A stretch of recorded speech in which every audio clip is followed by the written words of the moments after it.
Allah kita label ilmi. Untuk memulai kegiatan kajian ini, alangkah baiknya kita mendengarkan ayat suci Al-Quran ya, yang akan dibacakan oleh Bu Lia. Mangga kepada Bu Lia, apakah ada Ibu?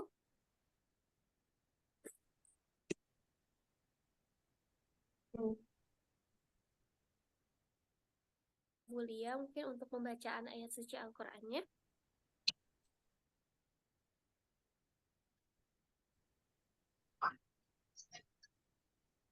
Kita mohon tunggu dulu ya Bapak Ibu.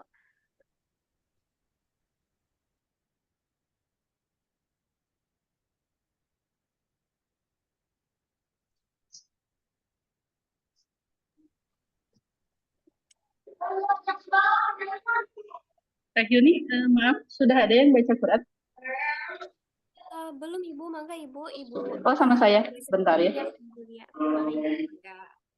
Suaranya jelas nggak? Ini sini nggak tahu. Jelas ya, Lia. Tapi agak menggema sih. Oh gitu. Ya saya lagi ada di acara, saya nyumput dulu sebentar ya. Iya Ibu.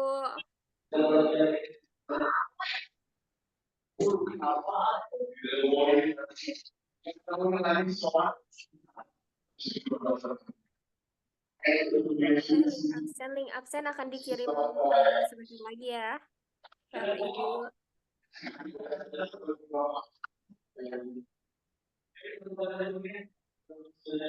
Suaranya kecil ya.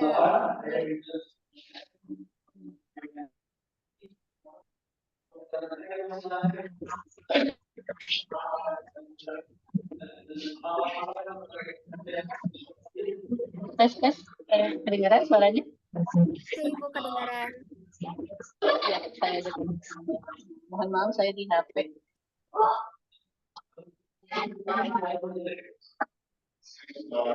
أعوذ بالله من الشيطان الرجيم بسم الله الرحمن الرحيم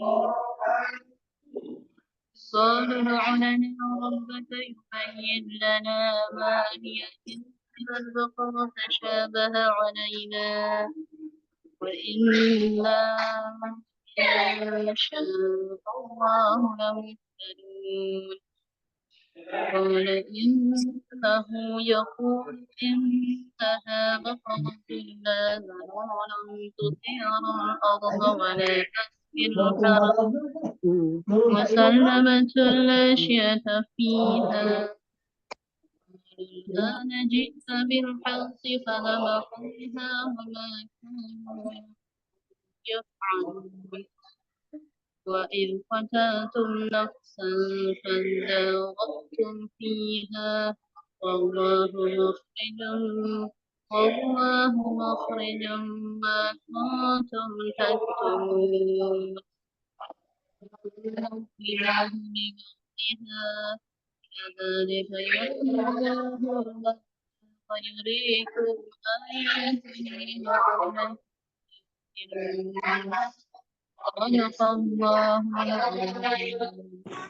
Oh gitu.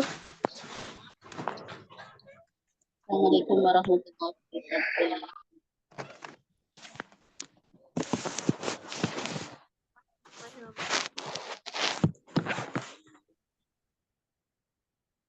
Waalaikumsalam warahmatullahi wabarakatuh. Terima kasih Bu Lia untuk pembacaan ayat suci Al-Qurannya.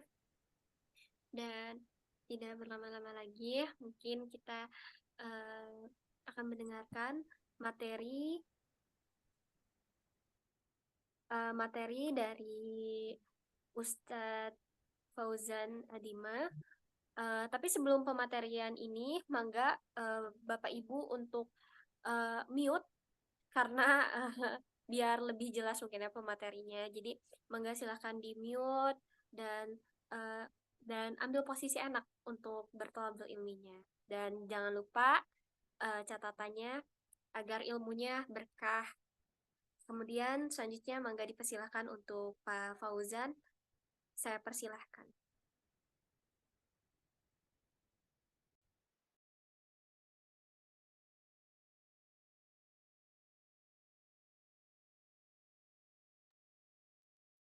Baik, terima kasih Teh Yunika. Suara saya terdengar jelas? Jelas Ustaz. Baik, terima kasih Ibu. Bismillahirrahmanirrahim. Alhamdulillah, nahmaduhu wa nasta'inuhu wa nastaghfiruh wa na'udzu billahi min syururi anfusina wa min sayyiati a'malina. May yahdihillahu fala mudhilla lahu wa may yudhlil fala hadiyalah. Asyhadu an la ilaha illallah wahdahu la syarikalah wa asyhadu anna Muhammadan abduhu wa rasuluhu la nabiyya ba'dah. Assalamualaikum warahmatullahi wabarakatuh. Waalaikumsalam. Ibu-ibu ini teh udah pada masak atau sudah pada berolahraga ini tuh ya, kemungkinan. Tapi alhamdulillah senantiasa setia gitu mengikuti Someyah Sekolah Umrah Salimah. Masya Allah, tabarakallah. Baik, ibu-ibu, para hadirin rahimakumullah yang kami hormati. Insya Allah pada kesempatan hari ini, pada kesempatan pagi hari ini, Sekolah Umroh Salimah, ya, Somiyah, kita akan membahas terkait kekuatan doa, gitu. Tapi sebelumnya saya teh pengen nanya dulu sama ibu-ibu. Tapi ibu-ibu, para hadirin, tidak perlu juga menjawab, cukup jawab dalam hati gitu ya. Selama ini kalau kita berbicara terkait doa, sebetulnya adakah satu momen di mana kita itu merasa sangat butuh dengan pertolongan Allah, kemudian kita berdoa dengan sungguh-sungguh, lalu Allah kabulkan pada saat itu juga.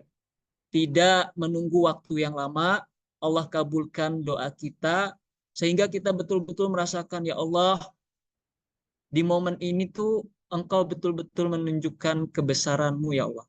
Saat aku berdoa, ternyata Engkau mengabulkan dengan segera. Adakah momen seperti itu? Tentu pasti Bapak Ibu kita semua ya pernah merasakan berbagai macam dan seringkali di berbagai hal gitu ya, merasakan bahwa Allah itu betul-betul sayang, Allah itu betul-betul mendengarkan dan mengetahui apa yang kita butuhkan gitu ya. Nah, itulah kenapa Allah itu tidak akan pernah melupakan hambanya, apalagi hambanya yang selalu mengingat Allah, yang selalu berdoa kepada Allah Subhanahu wa Ta'ala. Nah, itu sebagai pembuka atau muqaddimah yang berkaitan dengan materi pada pagi hari Aja ini. kan udah nggak ada dokter. Ya. Tapi sebelum itu, sebelum kita memulai someh pada pagi hari ini, kami ucapkan selamat datang kepada para hadirin yang baru mengikuti kegiatan someh mulai dari hari ini, gitu ya. Insya Allah, tabarakallah. Saya lihat pesertanya atau audiensnya selalu bertambah ya, dan saya lihat juga di dalam grup itu selalu bertambah pesertanya, dan ini semoga Allah jadikan keberkahan gitu ya, wasilah untuk kita mendapatkan keberkahan baik di dunia maupun di akhirat. Amin ya Allah ya Rabbal Alamin. Bapak Ibu para hadirin rahimakumullah, ini kan namanya Someyah Sekolah Umroh Salimah gitu ya. Tapi setelah 3 pertemuan kemarin gitu ya, kita belum bahas tentang ibadah umrohnya sama sekali. Belum bahas perjalanan umroh sama sekali gitu ya. Dan di pekan yang keempat ini, yang pertemuan keempat, kita juga belum membahas sama sekali terkait perjalanan ibadah umroh gitu ya. Tapi melainkan pada pagi hari ini kita akan membahas tentang kekuatan doa. Karena saya ingin memulai dan mengajak para hadirin untuk memiliki mindset bahwa segala sesuatu insya Allah bisa kita raih dengan salah satu wasilah, yaitu dengan kita berdoa kepada Allah Subhanahu wa Ta'ala. Walaupun hal-hal demikian atau hal-hal yang kita maksud itu mungkin dalam hitungan manusia sulit untuk diraih. Tapi jangan kita remehkan dan juga jangan kita lupakan bahwa umat muslim itu punya satu senjata yang sangat ampuh bernama doa, gitu ya. Makanya pada pagi hari ini kita akan membahas terkait kekuatan doa. Jadi mungkin ada sebagian dari kita yang belum pernah ke tanah suci, gitu ya. Juga kalau ditimbang-timbang rasanya kalau hitungan manusia sulit, misalkan saya ini berangkat ke tanah suci. Tapi padahal Allah Subhanahu wa taala selalu ya membuka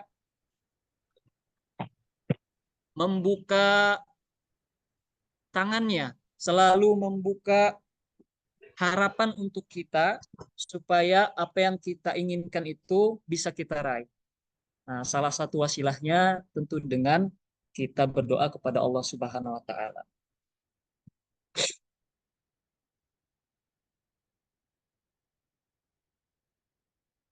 Ini saya sudah berbagi layar, apa sudah bisa dilihat Ibu-ibu? Sudah. Oke, Ustaz. baik, terima Sudah, kasih. sudah.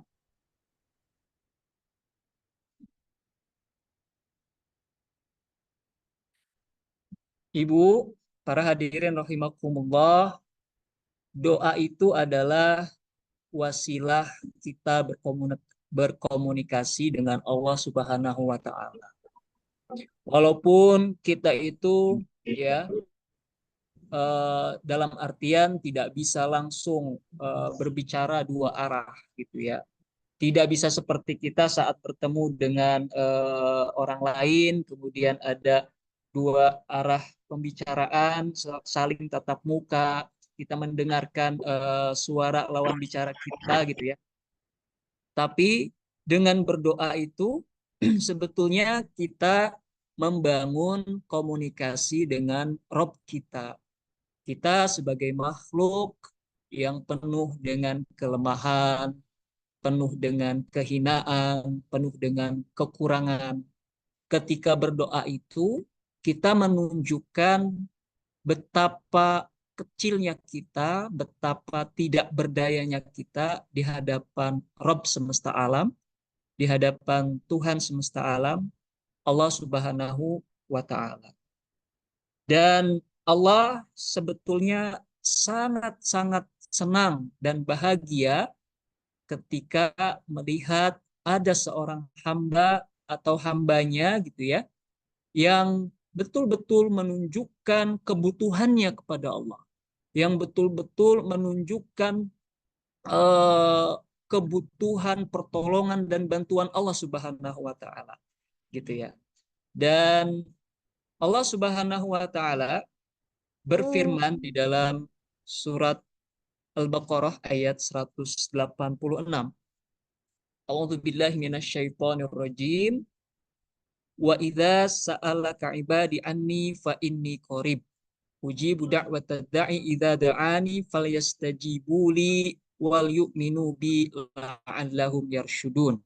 Artinya, dan apabila hamba-hambaku bertanya kepadamu tentang aku, maka jawablah bahwasanya aku adalah dekat. Aku mengabulkan permohonan orang yang berdoa apabila ia memohon kepadaku. Maka hendaklah mereka itu memenuhi segala perintahku dan hendaklah mereka beriman kepadaku agar mereka selalu berada dalam kebenaran. Nah, ayat tersebut ya itu turun karena ada sebagian sahabat yang bertanya kepada Rasulullah, apakah Allah itu jauh atau dekat? Kalau jauh, apakah kita dalam berdoa itu suaranya harus keras supaya Allah dengar? Begitu ya. Nah, itu bagaimana ayat ini turun untuk menjawab sebagian sahabat yang bertanya hal demikian kepada Rasulullah, gitu ya. Ini ada hadis riwayat Bukhari dan Muslim dari Abu Musa al-Ash'ari radhiyallahu anhu, ia berkata, kunna ma'a Rasulillah sallallahu alaihi wasallam fakunna idza ashrafna ala wadin halalna wa kabbarna irtafa'at aswatuna faqala an-nabi sallallahu alaihi wasallam ya ayyuhan nas irba'u ala anfusikum fa innakum la tad'una asamma wala ghaiban innahu ma'akum innahu sami'un qarib tabarakasmuhu wa ta'ala jadduh. Artinya, kami pernah bersama Rasulullah Shallallahu Alaihi Wasallam. Jika sampai ke suatu lembah, kami bertahlil dan bertakbir dengan mengeraskan suara kami. Nabi Shallallahu Alaihi Wasallam lantas bersabda, wahai sekalian manusia, lirihkanlah suara kalian. Kalian tidaklah menyeru sesuatu yang tuli dan gaib. Sesungguhnya Allah bersama kalian. Allah Maha mendengar dan Maha dekat, Maha berkah nama dan Maha tinggi kemuliaannya. Hadis riwayat Bukhari Muslim. Sebagian sahabat radhiyallahu anhum berkata, ya Rasulullah, Rabbuna qaribun fanunajih au ba'idun fanunadi fa anzalallah hadhil ayat. Wahai Rasulullah, apakah Rabb kami itu dekat sehingga kami cukup bersuara lirih ketika berdoa, ataukah Rabb kami itu jauh sehingga kami menyerunya dengan suara keras? Lantas Allah Ta'ala menurunkan ayat di atas, ayat 186 surat Al-Baqarah yang tadi saya bacakan gitu ya. Nah, ini tertera di kitab Majmu'ah Al-Fatawa. Dan menariknya, Bapak Ibu, para hadirin rahimakumullah, ternyata sebetulnya itu ada kedekatan yang bisa kita bangun sebagai makhluk ya dengan Allah Subhanahu wa taala sebagai Khalik, sebagai pencipta. Ibnu Taimiyah rahimahullah berkata, kedekatan yang dimaksud dalam ayat ini adalah kedekatan Allah pada orang yang berdoa, kedekatan yang sifatnya khusus gitu ya. Jadi, Bapak Ibu, Allah itu ya sebetulnya sangat dekat dengan makhluknya, sangat dekat dengan manusia. Ibarat lebih dekat daripada urat nadi kita gitu ya. Dan bahkan ya secara khusus bagi kaum muslimin yang betul-betul membangun interaksi dengan Allah, betul-betul membangun komunikasi dengan Allah, betul-betul membangun kedekatan dengan Allah melalui doa-doanya, maka ini adalah suatu kedekatan khusus. Jadi kita sebagai seorang muslim sebetulnya punya satu keuntungan di mana kita bisa betul-betul lebih dekat kepada Sang Khalik ya melalui perantara-perantara. Apa itu perantaranya? Tentu perantaranya adalah yang dimaksud dengan doa, gitu ya. Nah, jadi kedekatan kita sebagai seorang makhluk dengan Allah Subhanahu wa taala itu ada dua macam. Yang pertama, kedekatan Allah yang umum, yaitu kedekatan Allah ya yang bisa kita raih ya karena kita semua makhluk Allah Subhanahu wa taala. Tentu kedekatan ini yang umum dengan ilmunya ya. Semua manusia itu sebetulnya memiliki kedekatan dengan Allah Subhanahu wa taala gitu ya. Bukan hanya berlaku kepada umat muslim saja. Tapi ada juga ya yang macam kedua, yaitu kedekatan Allah yang khusus pada hambanya dan seorang muslim yang berdoa padanya gitu ya. Jadi Allah ini akan mengijabahi, mengabulkan doanya, menolongnya dan memberi taufik padanya. Nah, ini diambil dari yang ditafsirkan atau yang ada di dalam kitab tafsir As-Sa'di gitu ya. Dan kedekatan Allah pada orang yang berdoa adalah kedekatan yang khusus, bukan yang umum pada setiap orang gitu ya. Dan Allah begitu dekat pada orang yang berdoa dan yang beribadah padanya. Sebagaimana disebutkan dalam hadis pula bahwa tempat yang paling dekat antara seorang hamba dengan Allah adalah ketika ia sujud. Ibu-ibu, para hadirin rahimakumullah, kita kadang menyaksikan ada saudara ataupun apa namanya itu, ya saudara karena sesama manusia gitu ya, orang-orang yang belum beriman kepada Allah Subhanahu wa taala, mereka betul-betul yakin kepada apa yang disembahnya, dan keyakinan itu mereka tunjukkan dengan kesungguhan mereka dalam berdoa. Padahal kita tahu bahwa sebetulnya mereka yang belum beriman kepada Allah itu, ya, sebetulnya mereka tidak memiliki Tuhan. Tuhan mereka itu palsu. Tapi mereka betul-betul merasa yakin kepada apa yang disembahnya. Walaupun kita tahu bahwa yang disembah oleh mereka itu adalah Tuhan-Tuhan palsu. Tapi mereka, katakanlah umat di luar Muslim gitu ya, non-Muslim ya. Kalau doa itu kadang kita lihat mereka betul-betul yakin dan sungguh-sungguh gitu. Kalau saya, karena emang sering lihat pertandingan sepak bola gitu ya.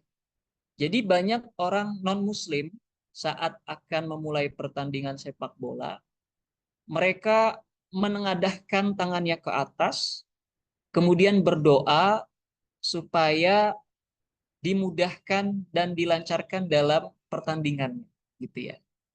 Nah, hal yang demikian, kalau misalkan kita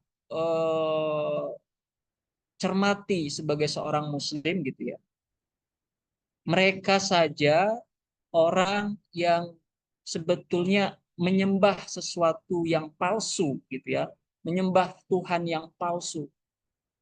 Begitu yakinnya mereka akan sebuah doa, akan kekuatan doa. Sehingga mereka pun banyak yang menengadahkan tangannya ke atas. Seolah-olah mereka yakin ada kekuatan yang besar di atas sana, gitu ya, yang bisa memberikan pertolongan saat orang tersebut memintanya, gitu ya. Nah, lebih-lebih kita sebagai seorang Muslim yang sudah akrab dengan ayat-ayat Al-Quran, kemudian juga dengan hadis-hadis Nabi Shallallahu Alaihi Wasallam, begitu banyak di dalam Al-Quran maupun di dalam hadis Rasulullah Shallallahu Alaihi Wasallam yang menyampaikan kepada kita bahwa kita betul-betul sebagai seorang Muslim itu ya menyembah Tuhan yang hak, yaitu Allah Subhanahu wa taala. Jadi kita punya keuntungan yang pertama, kita terlahir sebagai seorang Muslim, entah itu terlepas dari kadar keimanannya yang kadang naik dan turun gitu ya. Tapi setidaknya kita patut syukuri nikmat Islam kita itu membawa pada satu hal, kita menyembah Tuhan yang hak, Tuhan yang betul-betul hak, sungguh-sungguh gitu ya. Bukan Tuhan atau sesembahan yang palsu, itu yang pertama. Terus yang kedua, banyak di dalam ayat Al-Quran dan hadis Rasulullah Shallallahu Alaihi Wasallam yang menyampaikan kepada kita bahwa ya Iyalah kan tidur-tiduran, ya kan? doa itu adalah wasilah bagaimana kita bisa lebih mendekatkan diri kepada Allah Subhanahu wa taala, membangun keintiman kepada Allah Subhanahu wa taala, kemudian juga wasilah agar kita mendapatkan apa yang kita inginkan, gitu ya, apa yang kita harapkan tentunya. Dan sebetulnya doa juga adalah salah satu wasilah supaya kita bisa mengubah takdir-takdir yang bisa kita ubah. Jadi seperti kita tahu ada kodo, ada kodar gitu ya. Ada takdir yang tidak bisa diubah, yang telah Allah tetapkan, telah Allah tentukan, dan itu tidak bisa diubah oleh hambanya. Tapi ada juga takdir yang bisa diubah oleh makhluk gitu ya. Tentu dengan berbagai cara. Yang pertama caranya adalah dengan doa, kemudian yang kedua dengan ikhtiar.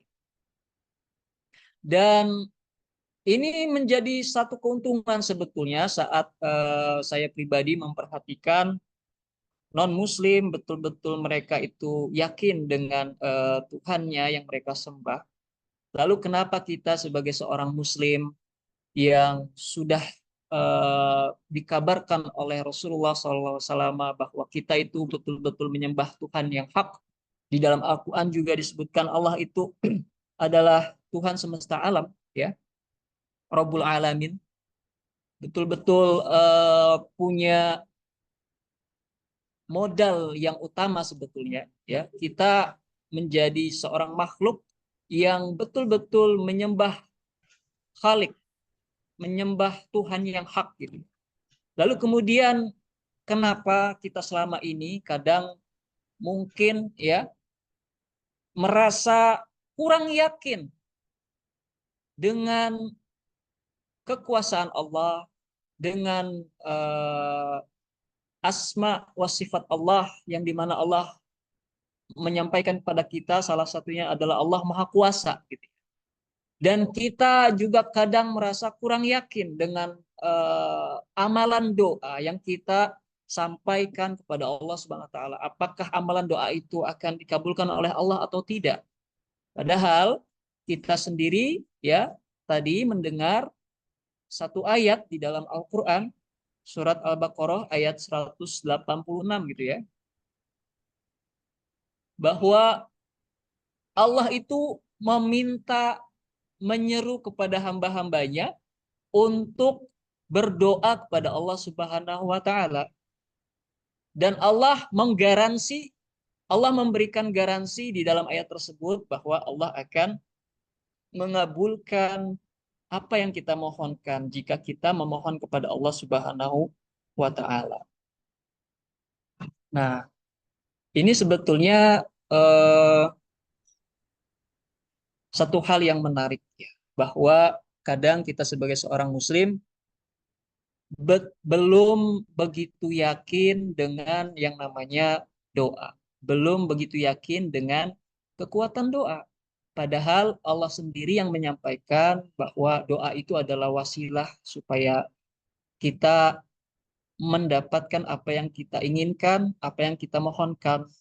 Dan tentunya ini juga menjadi wasilah bagaimana kita sebagai seorang makhluk itu membangun kedekatan dengan Allah Subhanahu wa taala.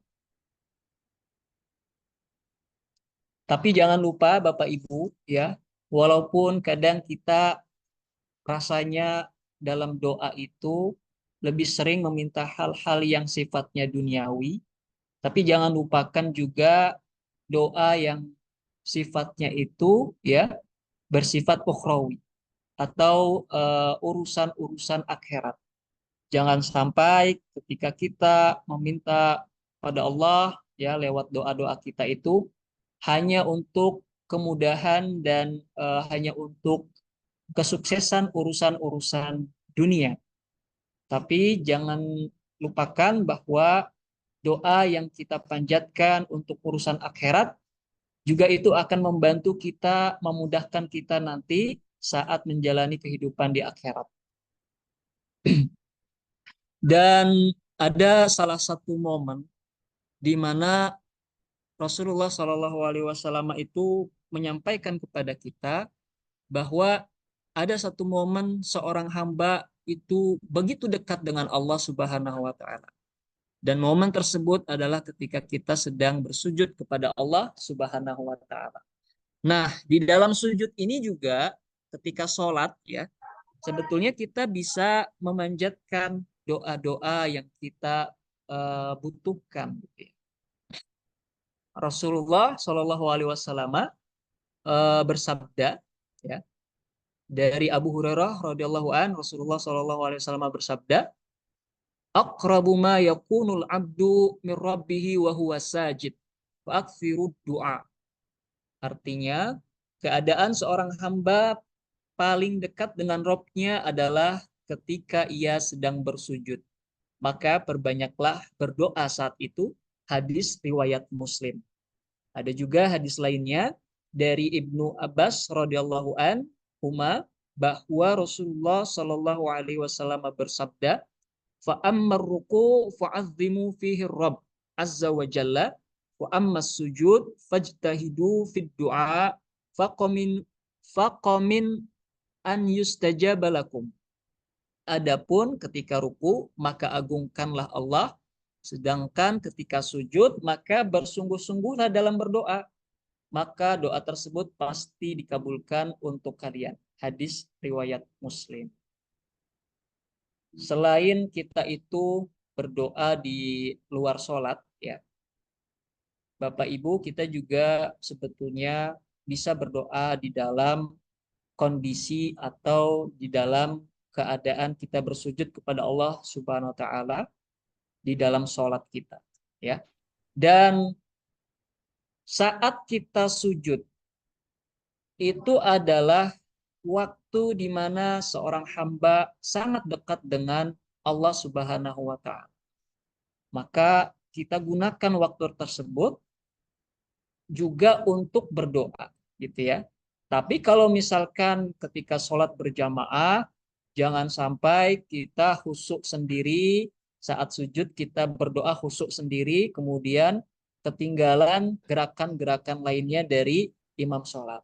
Ini juga jangan sampai kita lakukan, gitu ya.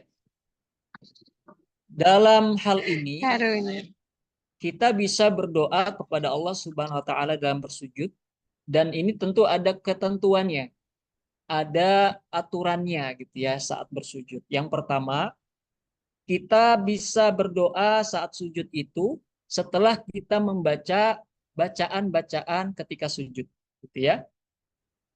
Ketika kita selesai membaca Subhana Rabbiyal A'la wa bihamdih, gitu ya, selesai membaca bacaan sujud, barulah kita berdoa kepada Allah Subhanahu wa taala. Terus yang kedua aturannya, saat kita berdoa kepada Allah Subhanahu wa taala di dalam sujud, kita menggunakan bahasa Arab. Tidak boleh menggunakan bahasa selain bahasa Arab, gitu. Karena ketika kita membaca doa di luar bahasa Arab, maka itu akan membatalkan sholat kita. Kita bisa membaca doa dari doa-doa yang kita temukan dalam Al-Quran. Bisa juga kita berdoa saat sujud itu dengan doa-doa yang kita rangkai atau doa-doa yang ada di dalam hadis Rasulullah SAW, gitu ya.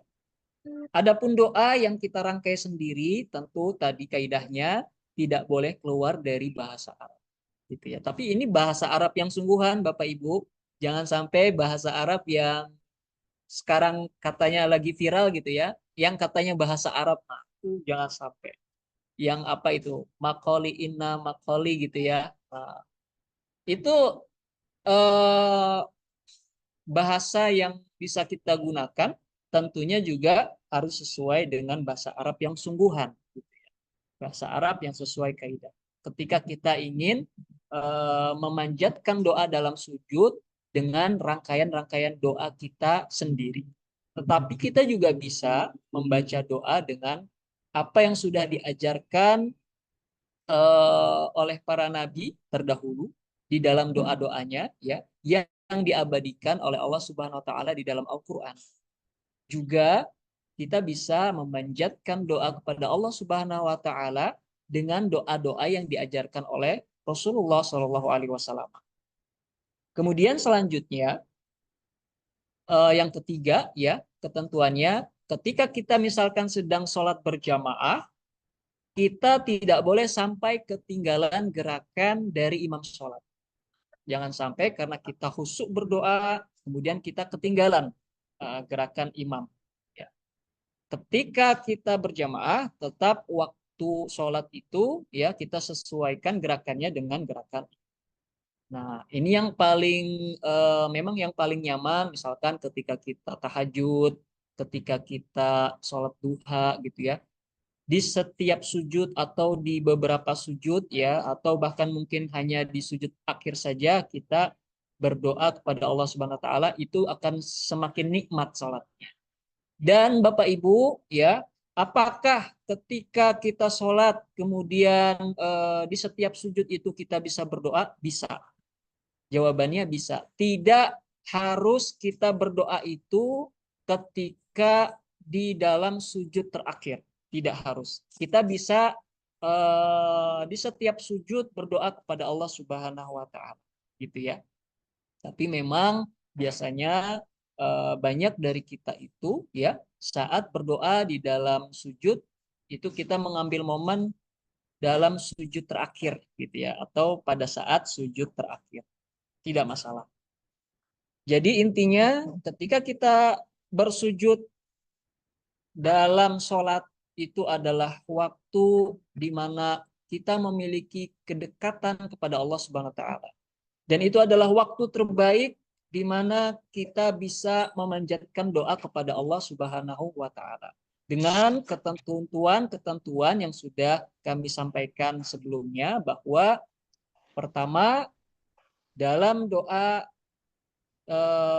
saat sujud itu ya kita harus menggunakan bahasa Arab. Dan lebih afdal lagi ketika kita memanjatkan doa-doa yang sudah diajarkan baik di dalam Al-Quran maupun di dalam hadis-hadis Rasul. Walaupun tidak menutup kemungkinan kita bisa memanjatkan doa dengan rangkaian doa yang kita buat sendiri. Tapi harus dengan berbahasa Arab. Terus kemudian yang kedua, kita membaca doanya setelah selesai membaca bacaan-bacaan ketika sujud. Kemudian yang selanjutnya, yang ketiga, kita harus tetap ketika berjamaah, kita harus tetap mengikuti gerakan imam. Gitu ya. Nah, kemudian Bapak Ibu, ya, saat sujud juga ini sebetulnya saat di mana kita menunjukkan kerendahan kepada Allah Subhanahu wa taala, menunjukkan kelemahan kepada Allah Subhanahu wa taala, dan Allah sangat suka yang seperti itu. Allah itu sangat suka kepada seorang hamba yang merengek, yang meminta-minta kepada Allah. Allah sangat suka melihat hambanya itu mengemis kepada Allah. Allah sangat suka melihat hambanya itu menunjukkan kebutuhannya kepada Allah, gitu ya.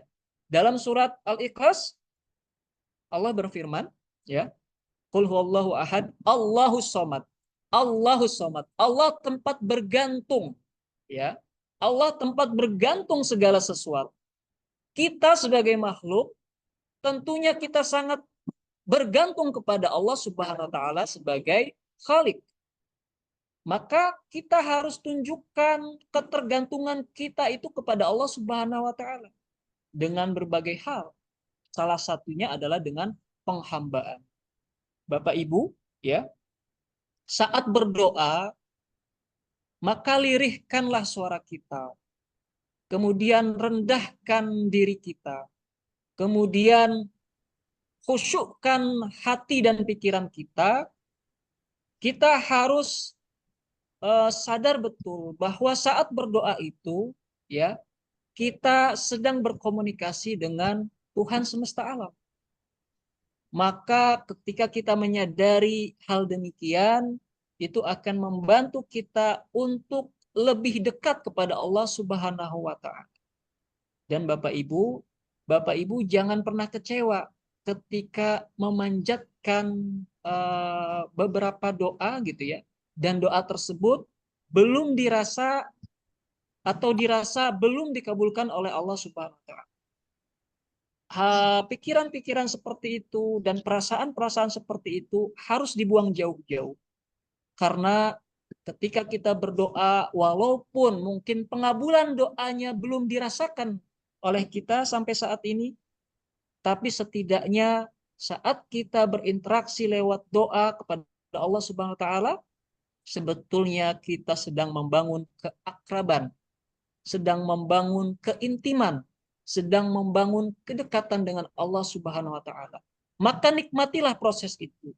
Nikmati. Saya mengajak kepada kita semua gitu ya, agar menikmati proses kita saat berdoa kepada Allah Subhanahu wa taala.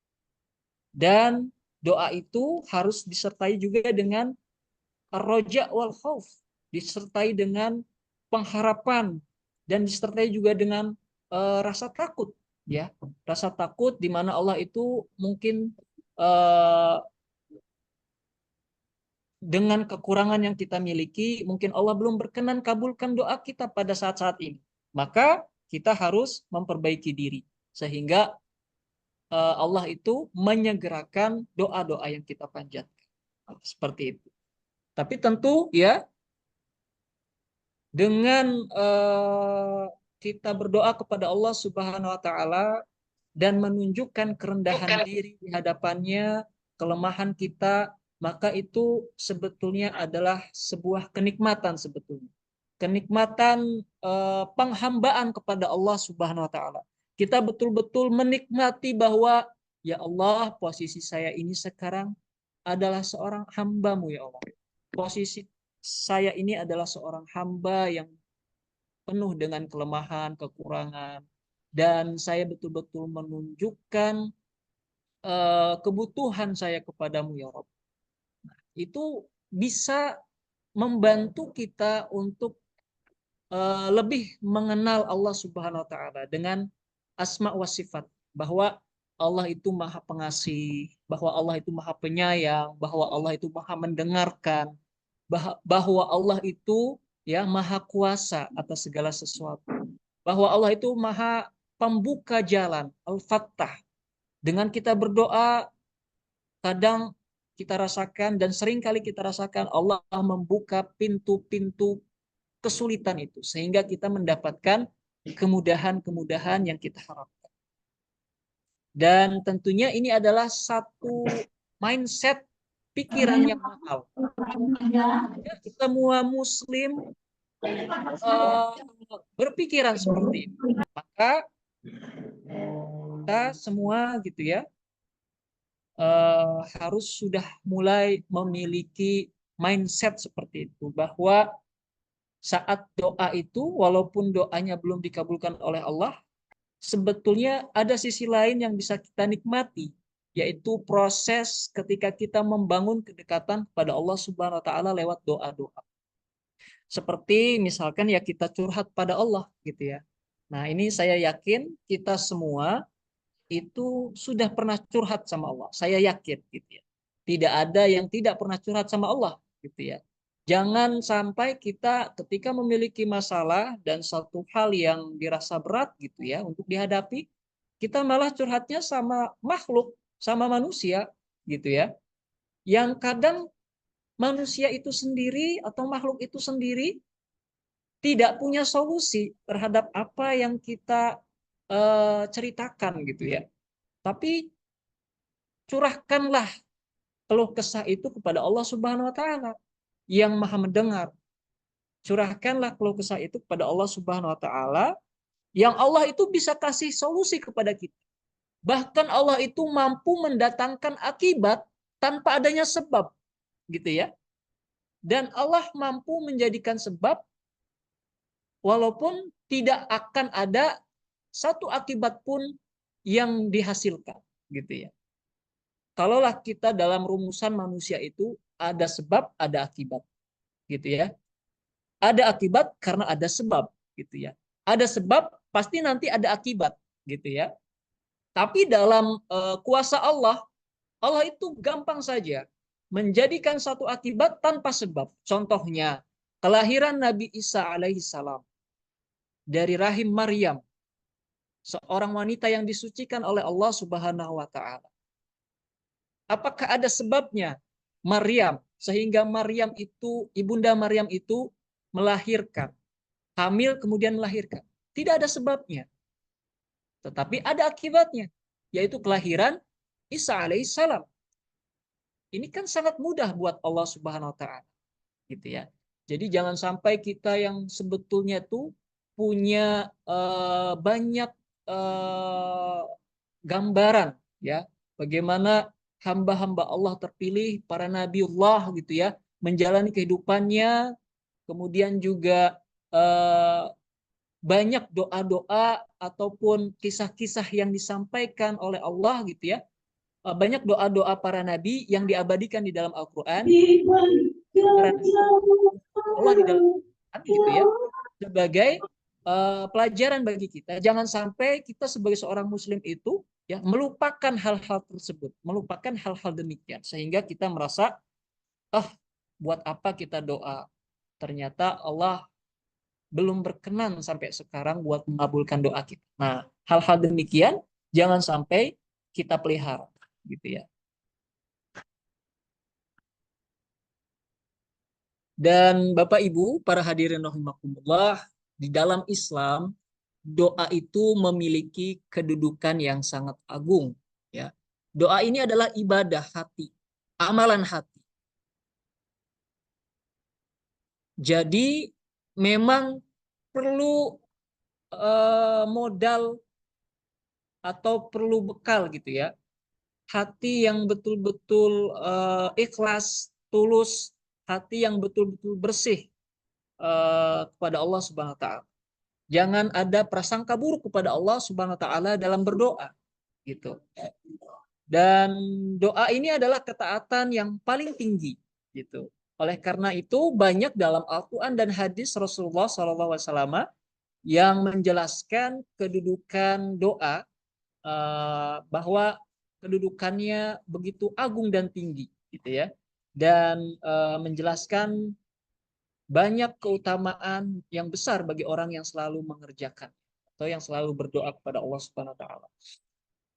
Allah taala berfirman di dalam surat Al-Mu'min ayat 60, A'udzubillahi minasyaitonirrajim. Wa qala rabbukum ud'uni astajib lakum. Innal ladzina yastakbiruna an ibadati sayadkhuluna jahannama dakhirin. Kata Allah, dan Rabbmu berfirman, berdoalah kepadaku, niscaya akan kuperkenankan bagimu. Sesungguhnya orang-orang yang menyombongkan diri dari beribadah kepadaku, berdoa kepadaku, akan masuk neraka jahanam dalam keadaan hina dina. Bapak Ibu, para hadirin rahimakumullah, kalau kita perhatikan ayat tersebut, Allah betul-betul menyuruh kepada kita sebagai seorang hamba untuk ayo berdoa pada Allah gitu ya. Dan ketika kita berdoa pada Allah, Allah kasih garansi akan Allah kabulkan.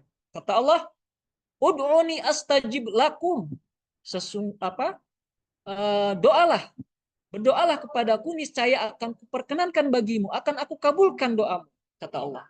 Dan di sisi lain gitu ya, di terusan ayatnya gitu ya, Allah menyampaikan kepada kita bahwa menyampaikan kebalikannya, bahwa orang yang sombong yang meninggalkan doa, maka Allah ancam akan memasukkan dia ke dalam api neraka jahanam dengan keadaan yang hina dina gitu ya.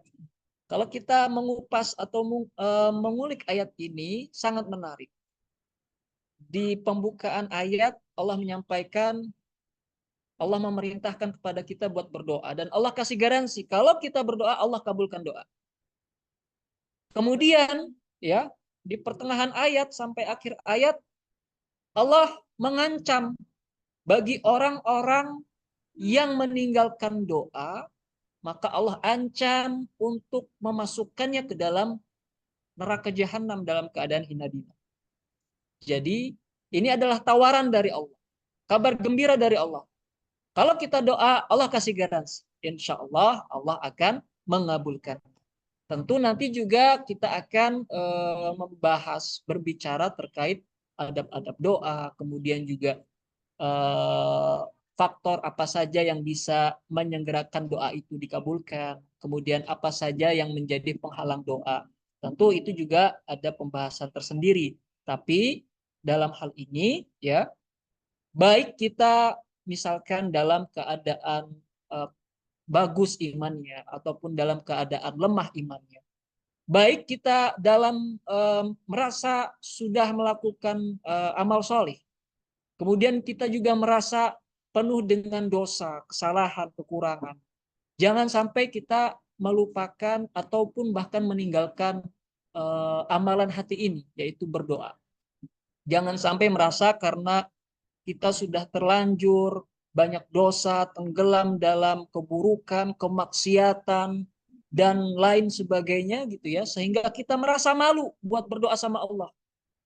Nah, ini yang jadi kesalahan juga buat kita gitu ya.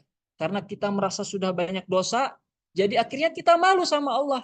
Ya Allah, saya teh malu. Saya itu malu buat doa kepadamu ya Rob, buat doa sama Engkau ya Rob, karena banyaknya kekurangan dan dosa.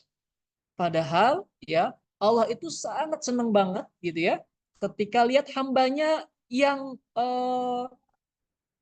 mengakui kesalahan-kesalahannya, mengakui dosa-dosanya, kemudian juga menyadari betapa lemahnya, betapa tak berdayanya dia di hadapan Allah Subhanahu wa taala.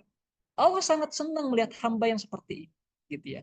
Terlebih terlebih apabila ya jika seorang hamba itu sudah melakukan amalan-amalan solih dan istiqomah di dalam ketaatan, kemudian hamba tersebut yang taat ini menundukkan hatinya, menundukkan kepalanya, merendahkan dirinya di hadapan Allah Subhanahu wa taala dengan suara lirih, dengan penuh pengharapan, dia berdoa kepada Allah Subhanahu wa taala. Allah akan kabulkan doanya dan akan mengabulkan hajat-hajatnya. Maka itu akan menjadi nilai lebih tersendiri gitu ya.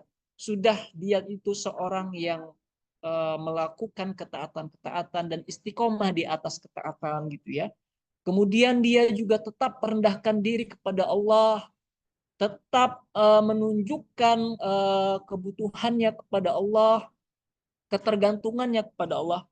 Allah akan lebih senang lagi gitu ya. Allah senang lihat hambanya yang berdosa, kemudian mengakui kesalahannya, kemudian dia berdoa kepada Allah dan memohon ampunan, kemudian juga dia menunjukkan kebutuhan-kebutuhannya kepada Allah. Insya Allah Allah akan cukupkan. Tapi Allah juga akan lebih senang ketika ada orang yang istiqomah dalam ketaatan. Dia tetap merendahkan diri kepada Allah. Dia juga tidak sombong di hadapan makhluk lainnya, dia tetap berdoa kepada Allah, Allah akan lebih senang tentunya gitu ya. Dan Bapak Ibu para hadirin rahimakumullah, ketika kita melakukan amalan hati ini tuh ibadah hati gitu ya. Betul-betul kita tuh butuh hati yang salim, qalbun salim gitu ya. Hati yang betul-betul jauh dari prasangka buruk kepada Allah Subhanahu wa taala dalam berdoa. Walaupun mungkin doa itu ya dikabulkannya tidak saat ini, dikabulkannya tidak saat di dunia, dikabulkannya mungkin nanti di akhir. Karena memang ketika kita itu berdoa, kita tuh seperti investasi ya. Kita itu seperti berinvestasi. Hasilnya mungkin dirasakan di dalam waktu yang cepat. Bisa juga hasilnya dirasakan di dalam waktu yang tidak begitu cepat, tidak begitu lama. Tapi ada juga yang hasilnya itu dirasakan ya setelah menempuh waktu yang cukup lama. Dan Allah mengabulkan doa bagi seorang hamba itu ya. Ada 3 waktu. Yang pertama, Allah segerakan pengabulan doanya setelah dia berdoa. Jadi Allah turunkan pertolongannya sesaat setelah dia berdoa. Dan itu banyak kisahnya gitu ya. Para anbiya setelah berdoa Allah bantu, langsung turunkan pertolongannya. Terus kemudian Allah kabulkan doa hambanya di dunia. Walaupun tidak setelah doa itu dipanjatkan. Tapi Allah kabulkan waktu hamba itu masih hidup di dunia.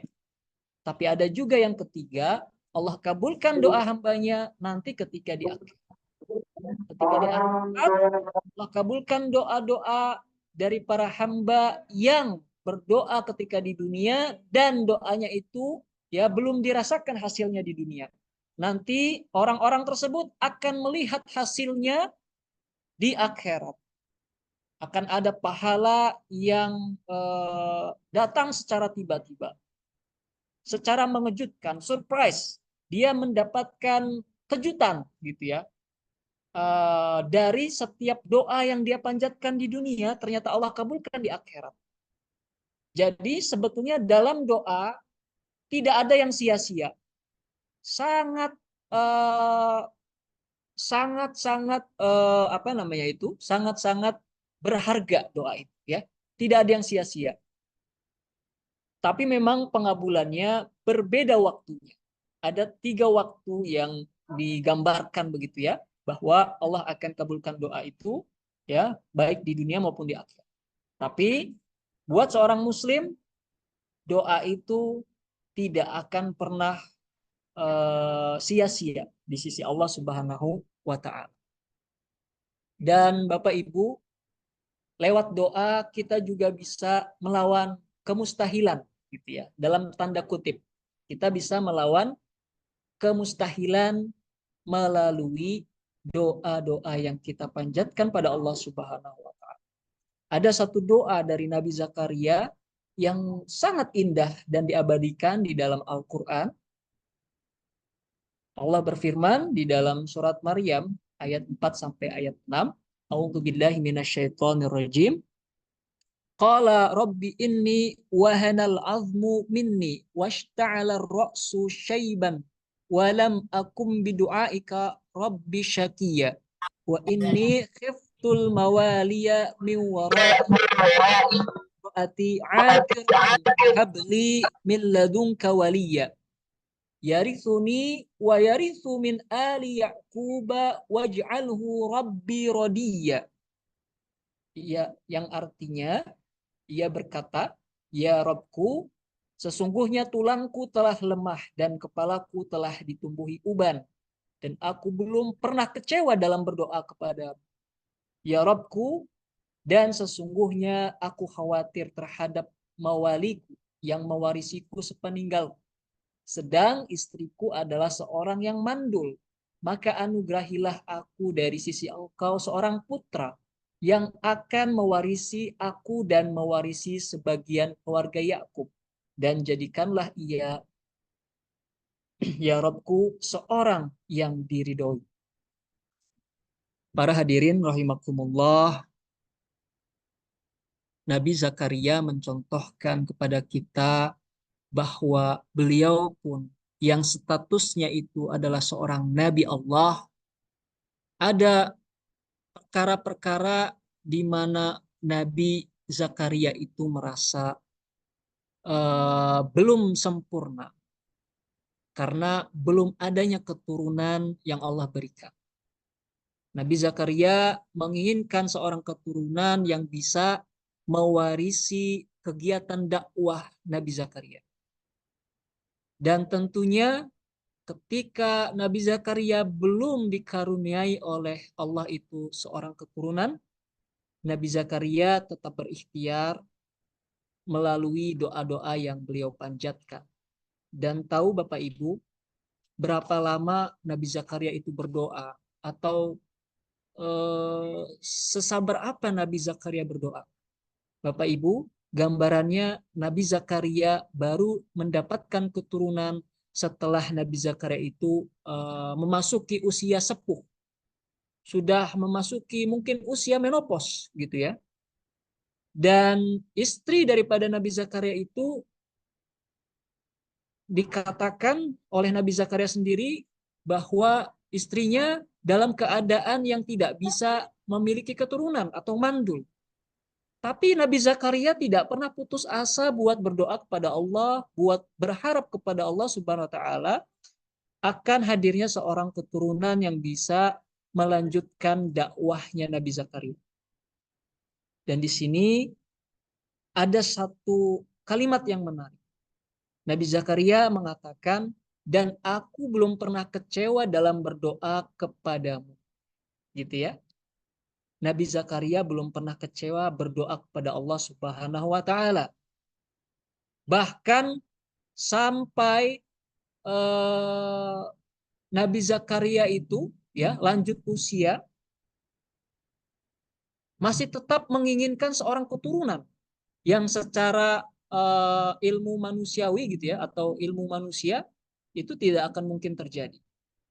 Tapi Nabi Zakaria betul yakin pada Allah Subhanahu wa taala, Allah Maha Kuasa dan Allah Maha Mendengar dan Allah Maha Pengasih lagi Maha Penyayang. Dan apa yang Nabi Zakaria dapatkan di akhir usianya atau di usia senjanya, Nabi Zakaria akhirnya mendapatkan seorang keturunan yang bisa melanjutkan dakwahnya beliau, gitu ya. Ini ada pelajaran berharga. Kenapa sampai Allah itu mengabadikan doa Nabi Zakaria di dalam Al-Quran? Tentu bahwa Allah Subhanahu wa taala menghendaki atau menginginkan kita untuk mengambil hikmah, mengambil pelajaran dari sini. Bahwa saat kita berdoa kepada Allah, jangan sampai kita kecewa sama Allah.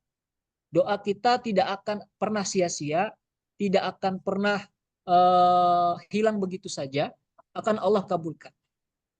Dan ini juga terjadi kepada nabi-nabi lainnya, di mana nabi-nabi lainnya berdoa kepada Allah, lalu Allah kabulkan. Berbagai macam kemustahilan melalui doa bisa diubah, bisa dilawan gitu ya. Selagi hal-hal tersebut memang masih dalam koridor takdir yang bisa diubah. Tentu dengan seperti apa kita mengubahnya? Dengan ikhtiar, juga dengan doa kita kepada Allah Subhanahu wa taala gitu.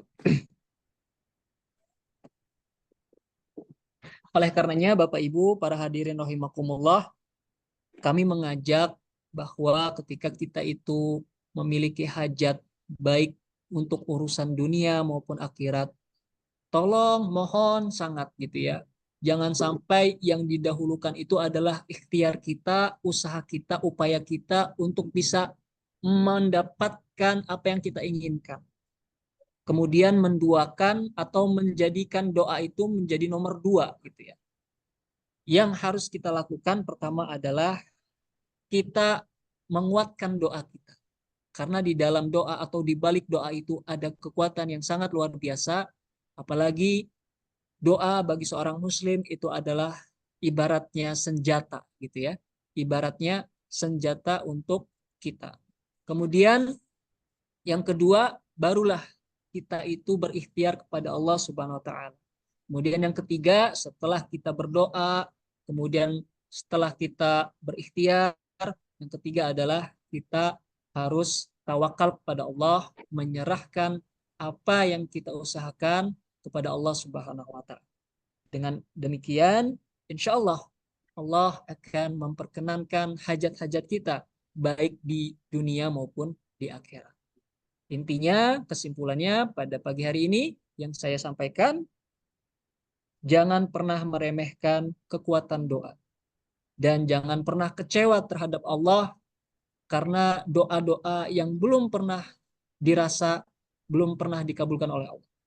Tapi kita harus yakin bahwa dengan doa itu Allah sebetulnya ingin mengajak kita lebih akrab lagi, lebih dekat lagi kepada Allah Subhanahu wa taala.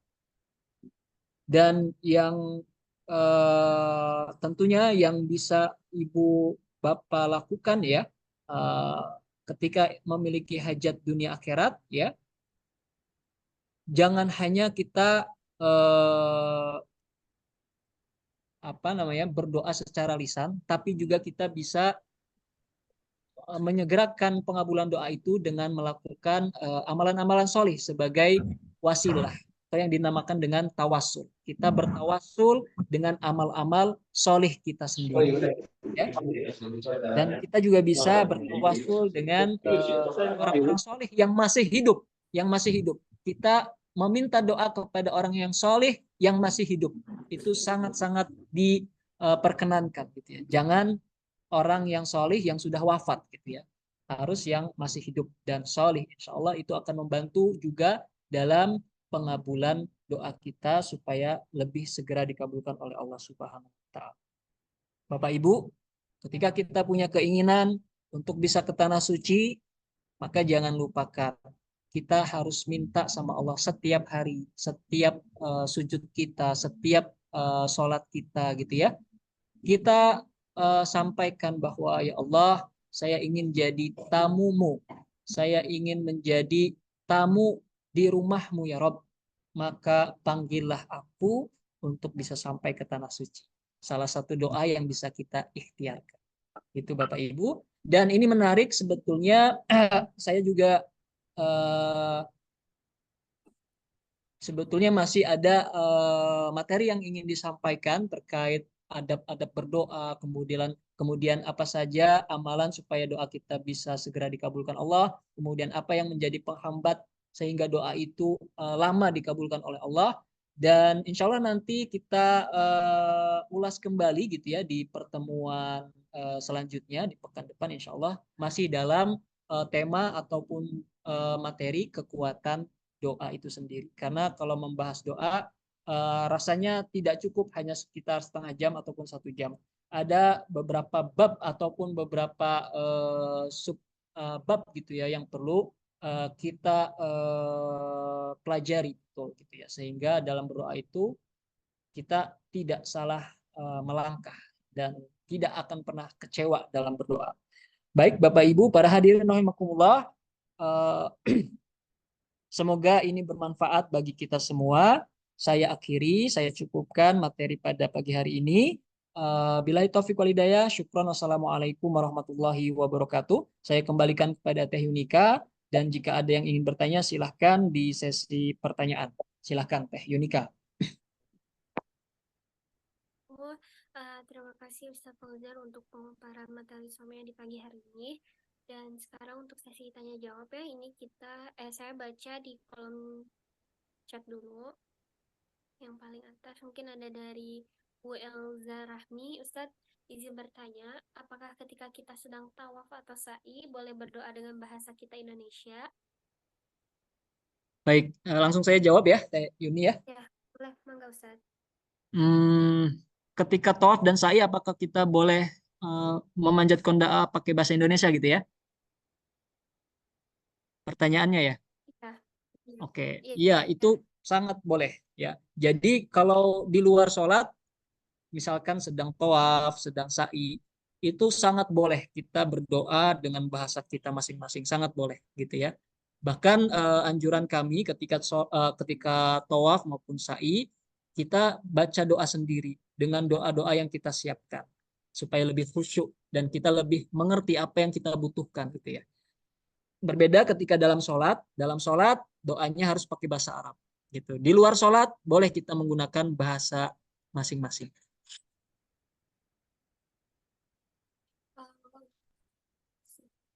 Ya, sangat jelas. Dan mungkin untuk selanjutnya Ustadz ada pertanyaan lagi. Izin bertanya Pak Ustadz, tadi Pak Ustadz sampaikan berdoa setelah doa sujud dalam bersolat tidak boleh berdoa dengan bahasa Indonesia. Artinya berdoanya harus dengan bahasa Arab. Nah, yang jadi pertanyaan saya, bagi yang tidak bisa berbahasa Arab, berarti tidak bisa berdoa dong Pak Ustadz, atau bisa menyampaikan doanya dalam hati di dalam sujud setelah membaca doa sujud. Baik, izin saya jawab.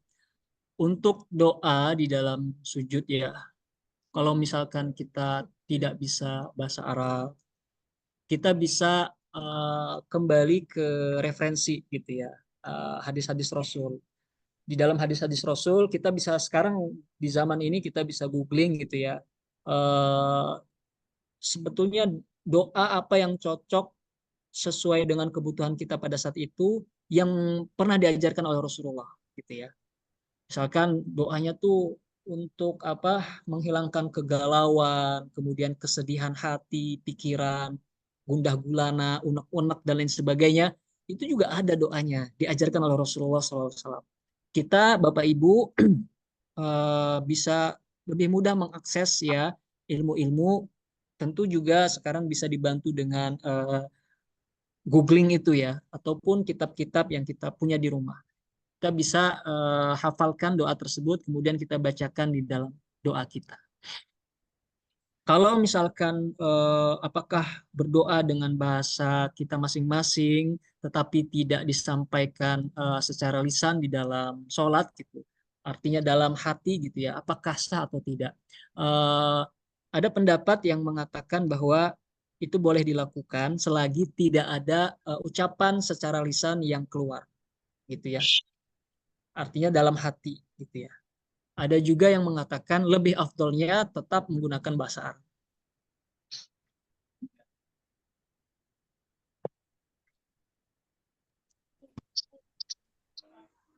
Selanjutnya,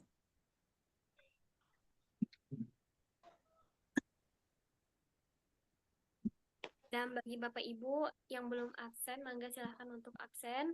Link absen akan dibagikan di kolom chat ataupun di grup Somea ya.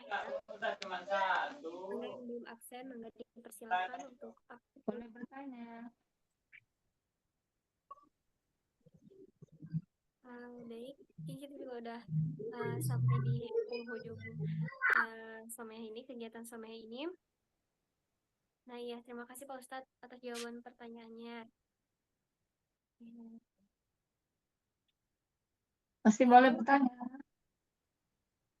Kalau bertanya boleh di grup ya Ibu ya, karena ini waktunya sudah menunjukkan lebih dari jam 9.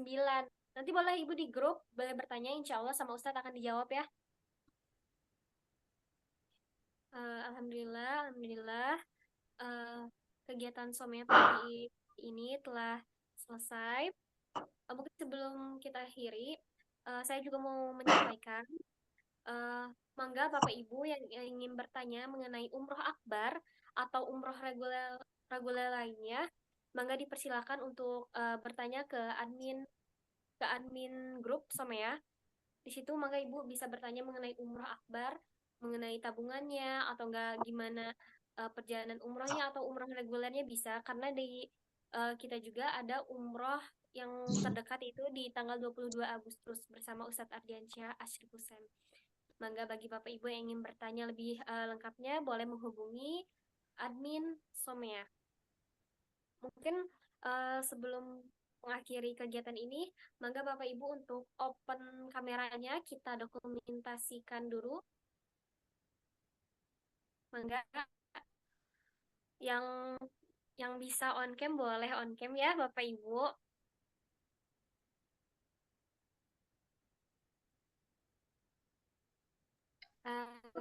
Gimana Ustadz? Apakah sudah didokumentasikan?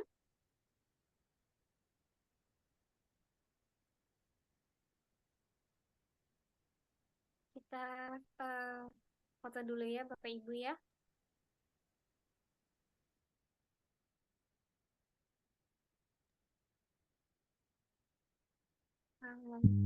Mohon bantuannya kepada Ustadz Fauzan mungkin untuk bisa mendokumentasikan kegiatan Somea ini, Ustadz Afwan.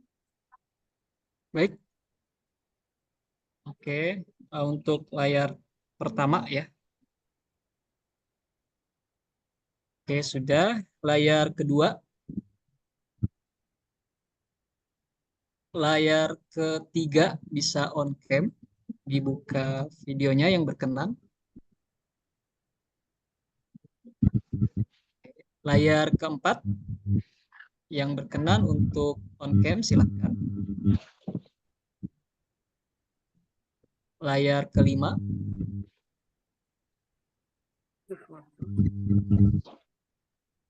Yang terakhir layar keenam. Silakan yang berkenan untuk on cam. Baik, sudah Teh Yunika, mangga.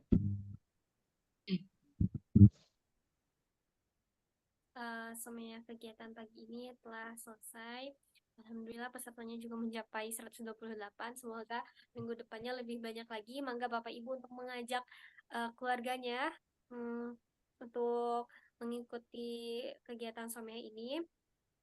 Alhamdulillah kita akhiri kegiatan ini dengan membaca hamdalah bersama-sama. Alhamdulillahirabbil alamin dan doa kafaratul majelis.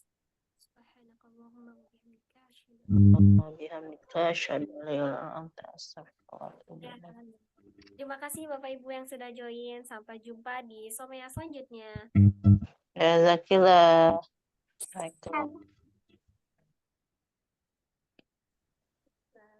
Terima kasih. Jazakallah Ustaz. Assalamualaikum. Jazakallah Ustadz.